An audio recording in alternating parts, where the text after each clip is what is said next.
Hi hello అందరూ ఎలా ఉన్నారు? బాగున్నారా? నేను మీ ఇజ్జినమ్మాయి. ఈరోజు మనం అటుకుల మిక్చర్ ఎలా చేయాలో చూసేద్దామా? మొదలు పెడదామా? ఫస్ట్ మనం కొన్ని అటుకులు తీసుకుందాము. కారం, ఉప్పు, శనగపప్పు, అలానే వేరుశనగుళ్ళు తీసుకోవాలి.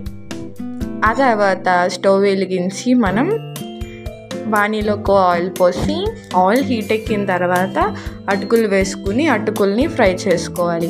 అలా చేసుకున్న తర్వాత వాటిని ఆయిల్ లేకుండా ఒక బౌల్లోకి తీసుకోవాలి. అలా అన్నీ చేసినాక పక్కన పెట్టుకుందాము. ఆ తర్వాత మళ్ళీ స్టవ్ వెలిగించి బాణీలోకి ఆయిల్ పోసుకుని కరివేపాకుని ఫ్రై చేసుకోవాలి. అలా అన్నీ రెడీ అయినాక బౌల్లోకి మనం తీసుకున్న అటుకుల్లోకి సాల్ట్ యాడ్ చేద్దాం.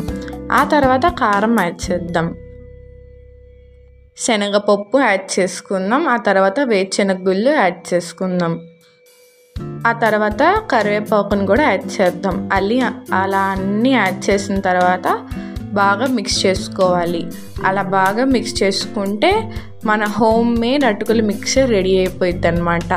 ఈజీగా ఇంట్లో చేసుకోవచ్చు. ఈవినింగ్ టైం స్నాక్స్ లాగా చిన్నపిల్లలకి ఈజీగా చేసి పెట్టవచ్చు అనమాట. ఈవినింగ్ టైం స్నాక్స్ లాగా నేను ట్రై చేశాను, నాకు నచ్చింది. మీరు కూడా ట్రై చేయండి. లైక్ చేయండి, షేర్ చేయండి, సబ్స్క్రైబ్ చేయండి ఫ్రెండ్స్. Thank you all.